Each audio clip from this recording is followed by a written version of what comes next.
다주택자 투자 노하우를 알려드리도록 하겠습니다. 민간임대 아파트, 주거용 오피스텔, 혹은 생활용 숙박시설, 여기에 대한 내용을 좀 제가 알려드리도록 할 건데, 경제 현장 오늘 절세미남 철세미녀 김명수 회계사님 나온 내용을 가지고 제가 좀 설명을 드리도록 하겠습니다. SBS 비지에서 나온 내용이고요. 황인표 기자님이 2022년 2월 10일자에게 기사를 한 거예요.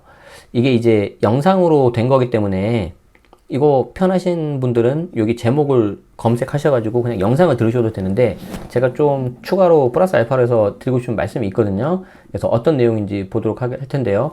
민간임대 아파트, 주거용 오피스텔, 그리고 생활용 숙박시설 정리가 좀 잘 돼 있어서 제가 좀 가져왔습니다. 자, 보시죠. 참고로 제가 뵌 적은 없는데 뭐 좋은 기사 써주신 SBS 비즈 그리고 김명수 회계사님께 감사 말씀 드립니다. 자, 공인회계사가 추천하는 각 분야 전문 공인회계사들이 전해드립니다. 세금 줄여주는 솔루션 코너 철세미남 철세미녀 김명수 회계사 나오셨습니다. 이제 앞에 인사말이죠. 자, 다주택자들 세금 규제가 계속 강화되고 있는데, 이러한 상황 속에도 규제를 피해서 다주택을 보유할 수 있는 틈새 시장이 있다고 한다. 하지만 세법상으로 정말 안전한 것인지 확인해 볼 필요가 있다. 자, 그 내용입니다. 그래서 첫 번째가 이제 민간임대 아파트예요. 이거는 제가 얼마 전에 한번 소개해 드린 적 있죠. 그리고 제가 그 이슈가 되고 있는 물건지 관할 세무서에 전화도 직접 했어요. 안 받아요.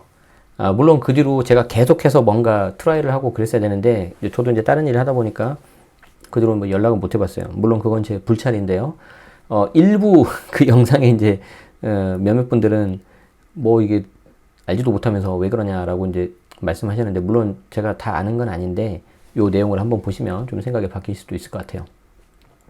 자, 김명수 회계사님은 뭐라고 말씀하시는지 한번 보죠. 민간임대 아파트가 뭐냐면 여러 종류가 있지만, 흔히 말하는 민간임대 아파트는 민간 건설사가, 그러니까 일반적인 무슨 뭐 현대, 롯데, 뭐 삼성 이런 민간 건설사가 임대를 목적으로 건설해서 임대하는 민간 건설 임대 아파트를 말한다. 이 민간 임대 아파트를 취득하면 두 가지 권리를 갖는데, 하나는 10년간 전세나 월수로 거주할 수 있는 권리고, 이게 이제 임차권이 되겠죠.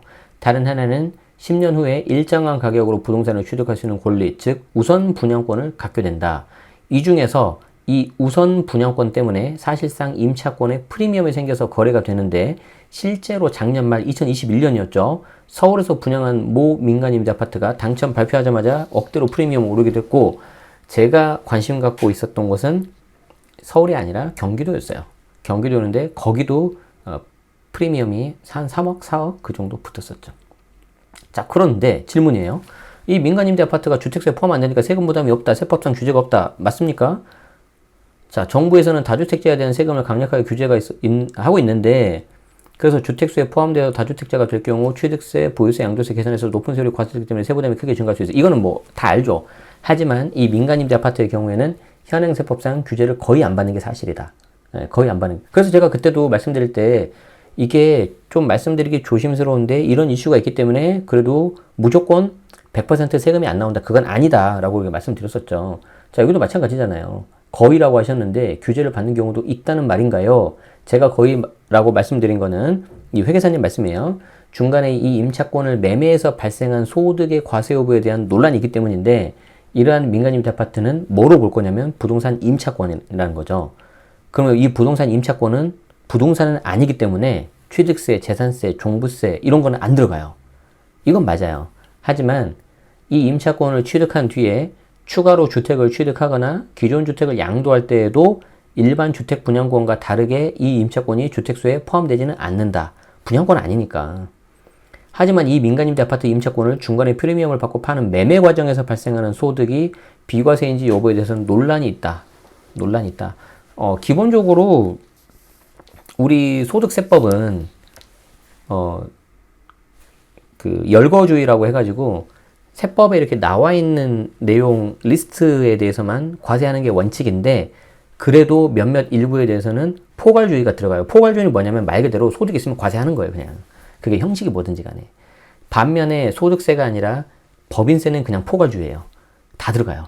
그러니까 여러분들이 법인을 무슨 뭐 중과를 피할 수 있는 뭐 툴로 생각해서 막 하시는 경우가 있는데, 일부 진짜 위험한 거예요. 진짜 위험한 거예요. 자, 다시 질문이에요. 자, 그러니까 민간임대 아파트가 임차권을 취득하거나 보유하는 과정에서는 세금이 없는데 매매하는 과정에서 거기서 소득이 발생하잖아요. 그 발생하는 소득에 대해서는 과세될 수 있다는 거죠. 네, 그렇습니다. 임차권을 양도해서 발생하는 소득의 경우 해당 임차권이 등기가 되어 있다면 양도소득세 과세 대상으로 세법이 열거되어 있습니다. 아까 제가 말씀드렸잖아요. 열거주의. 그래서 등기가 되어 있으면은 양도소득세 과세 대상이다. 하지만 이 민간임대 아파트 임차권은 등기가 안 되어 있기 때문에 양도세 과세 대상은 아니다. 자, 하지만 이 임차권에는 임차할 수 있는 권리뿐만 아니라 우선 분양권, 내가 취득할 수 있는 권리도 있다고 했잖아요. 이 우선 분양권은 부동산을 취득할 수 있는 권리이기 때문에 이에 대한 대가는 과세 대상에 해당이 된다. 원칙은 이렇다는 거, 원칙은. 자, 그런데 현실은 어떻냐? 하지만 우리가 이 임차권을 매매했을 때 그 대가 중 어느 부분이 과세 대상이 아닌 임차권에 대한 거고 어느 부분이 과세 대상인 부동산을 취득할 수 있는 권리에 대한 대가인지 측정하기 어렵다. 따라서 대부분의 경우 표면상으로 보이는 임차권에 대한 대가로 보고 과세되지 않는다고 생각하는 거다. 하지만 추후 입법이나 해석 등을 통해서 과세 대상 항목을 보완하거나 이 대가 전액이 부동산 취득에 관한 권리에 대한 것으로 판단할 수 있는 특정이 있다면 과세가 될 수도 있기 때문에 주의해야 된다. 아, 뭔지 모르겠는데 엄청 어렵죠. 엄청 어렵죠. 자, 이렇게 좀 보시면 돼요. 자,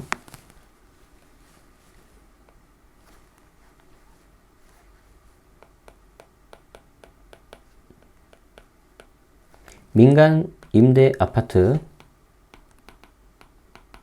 임차권, 이게 이제 크게 두 가지로 나뉜다는 거죠. 첫 번째가 뭐예요?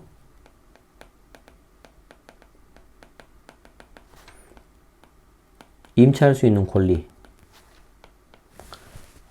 두 번째, 부동산을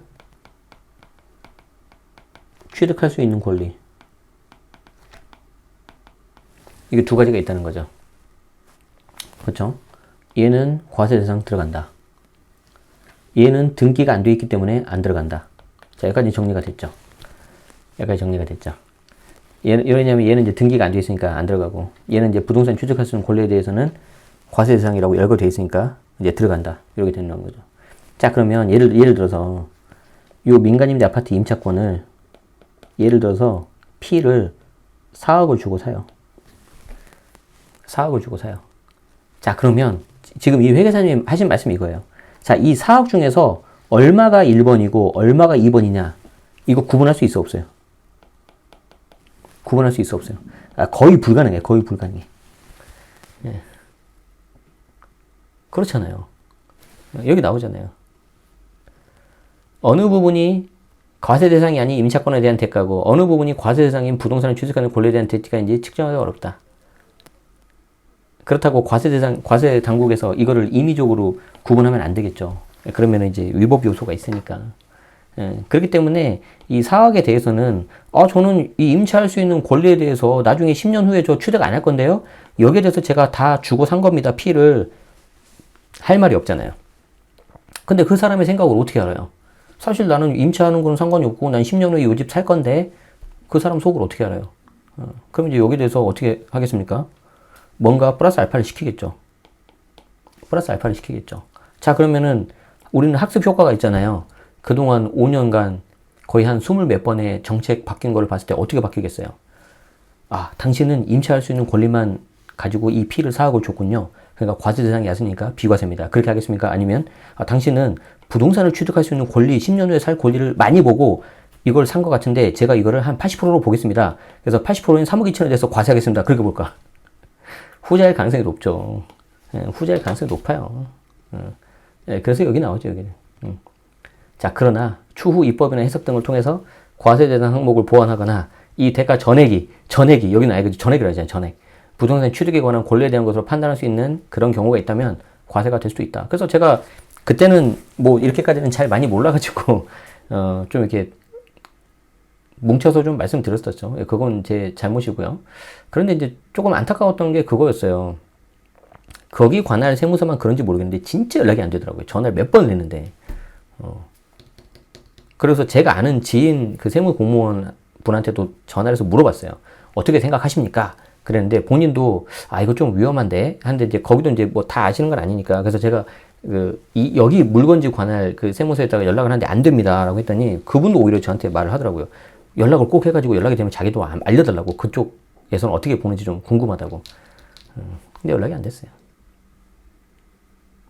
자, 여기까지가 이제 민간 임대 아파트 임차권에 대한 내용입니다. 그래서 뭐 지금 당장 뭐가 정해져 있는 건 아니에요. 과세가 되고 그런 건 아닌데 이거를 이제 100%라는 건 아니라는 거죠. 제가 말씀드리고 싶은 거는. 그래서 저도 이걸 한번 그냥 물어봤어요. 부동산에다가. 근데 거기서 너무 자신 있게 절대 세금 안 나온다고 그래가지고 조금 약간 저는 그랬어요. 왜냐하면 저는 세법에서는 저는 제일 그 위험한 게 그 100% 확신하는 경우예요. 무조건 세금이 나온다 안 나온다. 어쨌든 그 100% 확신하는 게 전 되게 좀 위험하다고 생각을 해요. 자, 두 번째는 아파트를 볼까요? 아파트. 자, 아파트라고 불리는 주거용 오피스텔이 있는데 이것도 세법상 주택수에 포함 안 된다고 하는데 맞나요? 반은 맞고 반은 틀리죠. 일단 볼게요. 세법에서는 취득보유, 처분단계별, 즉 취득세, 보유세, 양도세별로 주택수 포함 여부에 대한 규정하는 내용이 다르기 때문에 반드시 구분해야 된다. 이게 이제 우리를 힘들게 하는 거죠. 그냥 주택수라고 하면 안 되고요. 취득세 주택수, 보유세 주택수, 양도세 주택수 다 달라요. 그래서 지금 여기 보면은 세법상 주택수라는데 이게 주택수가 뭔지 정확히 말을 해줘야 돼요. 보통은 양도세를 말을 하죠. 그렇지만 아까도 말씀드린 것처럼 취득세도 워낙 요즘에 세부담이 커져버리니까 잘못하면 몇 천만 원 왔다 갔다 하거든요. 그렇기 때문에 이게 취득세 주택수인지 양도세 주택수인지를 꼭 구분하셔야 돼요. 주거용 오피스텔 같은 경우에는 단계별로 주택수 포함 여부를 구분해야 되는 가장 대표적인 상품인데 단계별로 따져보면 이 아파트들이 완공되기 전 분양권 상태의 경우에는 재개발, 재건축, 조합원 입주권이나 일반 아파트 분양권과 다르게 주택으로 사용할지 여부를 알 수 없기 때문에 주택으로 포함되지 않는다. 그러니까 우리가 조합원 입주권, 주택 분양권 같은 경우에는 이제 특히 주택 분양권 같은 경우도 21년 1월 1일 이후에 취득한 거는 주택수에 들어가 버리잖아요. 그런데 이 주거용 오피스텔 같은 경우에는 오피스텔 분양권 같은 경우에는 주택수에 들어가진 않아요. 지금은. 그렇기 때문에 분양권 상태라면은 완공되기 전이라면은 주택수 안 들어간다. 신경 안 써도 된다. 자, 그렇지만 그 이후에 분양권이 완공돼서 이제 오피스텔로 되면은 그게 업무용이 됐든 주거용이 됐든 이때는 주택수 상관없이 그냥 4% 일반 오피스텔 취득세율을 이제 부담하게 되는 거죠. 그래서 이런 경우에는 내가 다주택자 같은 경우라면 이걸 늦게 사버려야죠. 이걸 먼저 사버리면 주택수 괜히 카운트 돼버리니까 나중에 사는 주택이 취득세 8%, 12% 맞아버릴 수가 있어요. 그러면 주거용 오피스텔도 다주택 규제를 피할 수 있다는 얘기인데 이제 우리 겨우 취득세 하나 본 거야, 하나. 그렇지 않아. 그래서 얘기가 나오잖아요. 그렇지 않다고. 자, 그렇지 않다. 취득세 겨우 하나 피한 거다. 만약 이 오피스텔이 완공이 되고 주거용으로 사용해가지고 주택분 재산세가 부과된다. 여기서 중요한 건 이거예요. 주택분 재산세가 부과되면 그 상태에서 추가로 주택을 취득하면 이때는 오피스텔도 주택수에 포함되는데 이때 주택수는 취득세 주택수 포함돼요. 취득세 주택수. 양도세가 아니라. 그래서 취득세 주택수에 포함되기 때문에 그 다음에 사는 집이 8%, 12%의 높은 세율로 취득세가 과세될 수가 있다. 더 정확하게는 이 오피스텔이 주택분 재산세가 이렇게 부과가 되고 2020년 8월 10일 이후에 취득을 해야 되는데 이미 지금 우리 2022년이잖아요. 그렇기 때문에 그 말은 지금 빠져 있는 거예요. 그럼 이제 취득세가 오피스텔 자체는 중과가 안 들어가는데 얘가 이제 다른 그 주택의 취득세 중과를 유도할 수 있는 발목을 잡아버린다는 거죠. 발목을. 자, 여기까지 따라왔죠. 이게 아직까지 우리 취득세. 그러면 주거용으로 사용하다가 또 다른 주택을 취득하게 되면 기존의 주거용 오피스텔까지 주택수에 포함된다는 말씀이네요. 그렇죠? 이해되죠? 그렇다면 보유 과정에서 발생하는 세금도 상당히 부담되는 건가요? 그렇죠. 보유 과정에서 발생하는 세금은 재산세, 종부세가 있는데 재산세는 특별히 이슈가 없는데 종부세가 문제예요. 자, 재산세, 종부세 각각 오피스텔을 업무용으로 보게 될 경우와 주거용으로 보게 될 경우 세금 차이가 발생을 하는데 예를 들어서 공시가격 15억이는 오피스텔이 업무용으로 쓴다. 그러면 기본적으로 공제해주는 금액이 80억. 80억까지는 종부세가 안 나오기 때문에 신경 안 써도 되는데 만약에 이를 주거용으로 사용해가지고 정확하게는 주택분 재산세가 부과된다. 그러면은 종부세도 주택으로 가버려요. 그래서 종부세는 주택분 재산세가 부과되는지 업무용 재산세가 부과되는지 그걸 봐야 돼요. 실제 사용하는 것도 봐야 되지만. 그래서 이를 주거용으로 사용해서 주택분 재산세가 부과되면 주택으로 보고 그런 경우에는 기본적으로 공제해주는 금액이 11억으로 상대적으로 적기 때문에 1주택인 경우에 그렇습니다. 다주택이면 또 6억으로 내려가요. 260만 원의 세금이 발생한다. 이러한 세금은 다주택자가 되면 2주택 이상이 되면 공제금액이 줄고 6억으로 줄고 세율이 중과돼서 조정 2주택 또는 3주택 이상. 그래서 여기에 업무용과 주거용을 나누는 기준은 지방자치단체가 실제로 주택으로 사용함을 확인하고 주택본 재산세가 부과되면 주거용이다. 여기서 중요한 건 이거예요. 주택본 재산세가 부과되는지. 그래서 내가 만약에 보유세가 그렇지 않아도 많이 나오고 있는데 얘를 사가지고 종부세 중과를 맞을 것 같다, 불안하다 그러신 분들은 주택본 재산세가 나오는지 업무용 재산세가 나오는지 봐야 되는데 어디서 확인해요? 부동산에 말하면 알까요? 몰라요. 아실 수도 있지만 몰라요. 그냥 그 해당 지자체 전화해야 돼요. 땡땡 오피스텔 101동 102호 살려고 하는데 재산세가 뭘로 부과되고 있습니까? 그걸 봐야죠. 물어봐야죠. 알려줘요, 그러면. 상대적으로 그 관할 세무서보다 지자체가 좀 더 친절합니다. 제 경험상. 저는 그러더라고요. 그러면 주거용이냐 업무용에 따라서 주택수에 포함되냐 안 되냐가 결정되는데, 정말 짜증나는 게, 죄송해요. 자꾸 주택수 다르다고 했는데 주택수를 퉁쳐서 말하니까 제가 좀 답답해요. 주거용이냐 업무용에 따라서 취득세 주택수, 보유세 주택수, 양도세 주택수 다 달라요. 그래서 주택수에 포함되냐 안 되냐가 결정되고 그에 따라서 재산세, 종부세가 달라질 수 있다는 건데, 그럼 여기 주택수 뭐라는 거예요? 보유세 주택수입니다. 보유세 주택수. 그렇다면 이 주거용 오피스텔을 매도할 때도 똑같이 적용이 되겠네요? 네, 똑같은데 제가 봤을 때 이거 똑같지 않아요. 왜 그러냐면 양도소득세는 실질과세가 원칙이에요. 실질과세가 원칙이기 때문에 앞에 주택본 재산세, 업무용 재산세 다 필요 없어요. 다 필요 없어요. 설령 업무용 재산세 하더라도 실제 주거용 써버리면 그냥 끝나요. 양도세는. 이건 국세라서 그래, 국세. 여기 나올 거예요. 자, 공부상 오피스텔이라도 실제로 주거용으로 사용하겠다면 주택에 해당된다. 주의해야 될 것은 단순히 세입자나 본인이 오피스텔에 전입만 안 하면 주택이 아니라고 생각하는 분들이 계시는데 그렇지 않다. 예를 들어서 이제 영상에 보면은 고등법원 판례가 있나 봐요. 영상 필요하신 분 보세요. 자, 고등법원 판례를 보면 오피스텔을 주택으로 보아 과세했는데 그 판단 근거가 정말 다양하다. 인터넷에 해당 오피스텔이 주택으로 광고가 되어 있는지, 건물 중 대부분이 주택본 재산세를 납부하고 있는지, 동지르기에 가스 사용량이 많은지, 그런 것들을 정말 구체적으로 사용해가지고 주택으로 사용하는지 여부를 조사해서 판단한다는 거죠. 어떤 경우에는 수도 계량기 그걸 확인하는 경우도 있다고 해요. 그게 이제 주거용 수도 요금인지 아니면 업무용 수도 요금인지 그에 따라 다르다고 해요. 따라서 양도소득세 계산할 때 오피스텔을 주택수에서 제외하려면 객관적으로 업무용으로 사용하고 있다는 것을 입증해야지 안전하다. 그래서 이거를 업무용으로 빠지는지 안 빠지는지 물어보는 분들의 대부분은 본인이 알아요. 주거용으로 쓰고 있다는 거를. 그래서 그렇게는 하지 마시고 본인이 가장 잘 알기 때문에 주거용으로 쓰고 있으면 아까 말한 보유세는 설령 업무용 재산세가 나와서 빠질 수 있다 하더라도 양도세에서는 들어가 버리기 때문에 조심하셔야 됩니다. 그러면 양도세를 피하려면 어떻게 해야 돼요? 실제 업무용으로 써야 돼요. 실제 업무용으로 써서 이 사람이 사무실로 쓰고 뭐 월세가 50만 원이다. 그러면 부가세 별도 받아서 55만 원 받고 계산서 발행해 주시고 그렇게 하셔야 돼요. 그렇게 하셔야 돼요. 그렇게 해서 남아있는 주택을 비과세 받으려고 할 때도 또 한 번 폭탄이 기다리고 있죠. 뭐가 있어요? 최종 1주택. 이제 여기까지 말하면 진짜 숨 막히는 건데 그래서 이거 살 때 잘 사야 돼요. 그냥 막 사시면 안 돼요. 자, 이게 A주택이 있어요. 비싼 고가주택이에요. 그리고 비과세 요건을 이미 갖췄다고 해요. 그런데 자기는 그냥 가만히 있으려고 그랬는데 옆에서 계속 꼬드기는 거죠. 야, 이거 하나 오피스텔 투자해. 돈 얼마 안 들어. 이 오피스텔을 투자했는데 우리 꼭 오피스텔 분양 사무실 가면 뭐라 그래요? 선생님 이거 계약금만 내시고요. 부가가치세 환급 받으니까 투자금이 줄어요. 그 말에 현혹되면 안 되죠. 부가가치세 환급 받는다는 거 뭐예요? 그거 업무용으로 계속 써야 된다는 거거든요. 근데 나중에 이거를 내가 실제 주거용으로 세를 놓으면 어떻게 되는 거예요? 부가세 토해내야죠. 그래서 이제 주거용으로 세를 놓으니까 양도세, 주택세 포함된다는 건 그때 안 거예요. 채널 제네시스 막 영상을 보고 에이씨 안 되겠다. 야, 그러면 이거 팔거나 아니면 업무용으로 바꾸자. 그래서 업무용으로 바꾸고 VAT 포함해가지고 실제 월세도 받고 진짜 사무실로 세를 놨어요.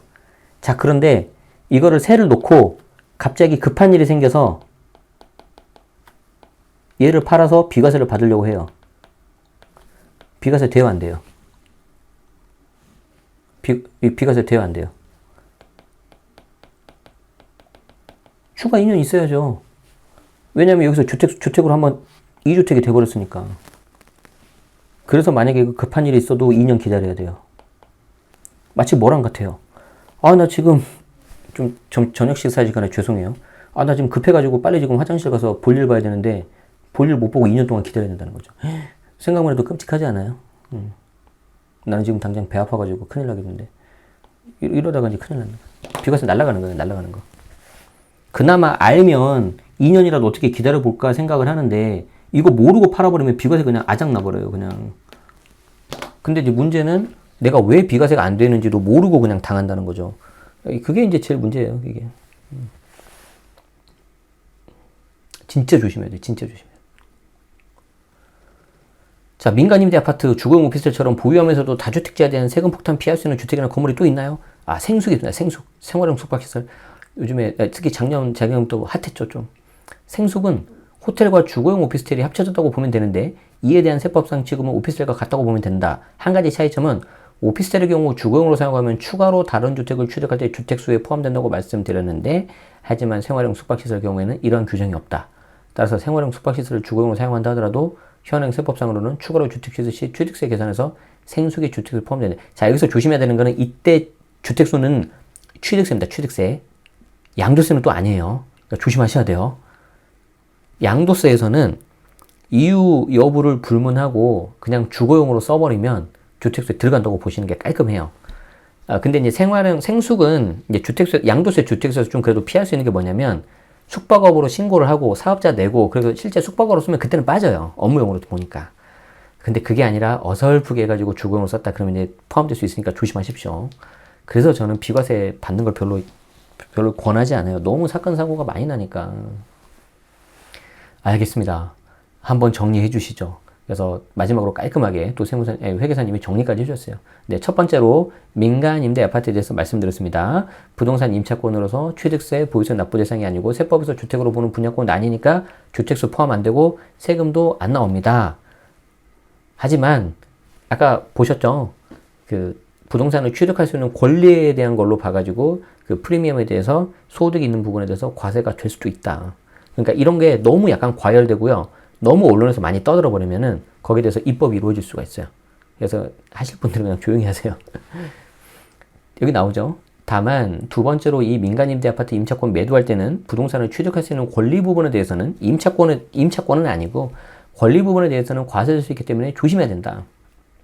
자, 그리고 주거용 오피스텔과 생숙에 대해서 말씀드렸는데 이 두 개는 세법상 취급이 유사하다고 보면 된다. 취득, 처분, 매도 단계별 각 주택수를 규정하는 내용이 다르기 때문에 이 주거용 오피스텔, 생숙, 특히 취득세, 보유세, 양도세별로 구분해야 된다. 그래서 사실 이 모든 내용을 다 말씀드리기는 좀 어렵죠. 그래서 본인 또 처해 있는 상황이 다 다르시고 그렇기 때문에 그런 부분을 좀 복잡하신 분이나 좀 도움이 필요하신 분들은 주변의 세무사님들, 세무대리인들 찾아가서 꼭 상담을 받고 하시는 게 좋고요. 특히 요즘에는 집 팔기 전에만 보시면 안 되고 집을 사기 전에도 봐야 됩니다. 취득세가 굉장히 어려워졌으니까. 그래서 특히 우리 여기 배지 달려있는 절친분들 계시죠? 절친분들은 취득세 쪽 어디를 보냐면은 제거 멤버십 특강도 있지만 명사초청 특강에 김성범 세무사님 그 영상 2개 올라와 있는 거 있어요. 연달아서. 그거 2개 꼭 보세요. 좀 솔직히 어려운데 꼭 보세요. 취득세에는 정리가 아주 잘 돼 있으니까. 그래서 보시고 혹시 나도 멤버십 특강을 명사초청 특강을 세무사 회계사님들 특강을 보고 싶다 하시는 분들은 제가 본문하고 고정 댓글에 달아 놓을 테니까 한번 같이 참여해 보시는 것도 좋을 것 같습니다. 마침 오늘 제가 명사초청 특강을 했고 다음 주에는 그 멤버십 특강이 있고 그 다음 주에는 또 명사초청 특강이 있는데 이은하 세무사님 또 모셔서 저희가 또 좋은 말씀 들어보려고 하니까 여러분들 그때 또 같이 해주시는 것도 좋을 것 같습니다. 네. 오늘 좀 어려웠죠? 처음 시작할 때 약간의 해프닝도 좀 있었는데 이런 게 뭐 라이브의 묘미 아니겠어요? 그래서 한번 일목요연하게 나름 정리가 돼 있어서 좋은 내용이라서 가져왔으니까 여러분들 도움 되셨다면 좋아요, 구독 부탁드리고요. 저도 이 자리를 빌어서 제가 뵌 적은 없는데 김명수 회계사님 또 감사 말씀 드리도록 하겠습니다. 네, 어쨌든 곳곳에 폭탄이 많습니다. 좀 안타까운 현실인데 저는 그렇게 생각을 해요. 뭐든 과하면 안 된다. 과유불급입니다. 여러분한테 하는 말이 아니고요. 거기까지만 말할게요. 과유불급이라고. 그냥 이 정도만 합시다. 뭐 여기서 말한다고 뭐가 바뀌겠습니까? 어쨌든 여러분들은 아는 만큼 많이 보이고 알아야지 당하지 않을 수 있습니다. 아시겠죠? 그래서 그거 좀 잘 생각하시면서 미리미리 준비하시는 그런 똑똑한 우리 구독자분들, 멤버분들이 되셨으면 좋겠습니다. 자, 오늘 여기서 마치도록 하겠습니다. 긴 영상 또 봐주셔서 고맙습니다.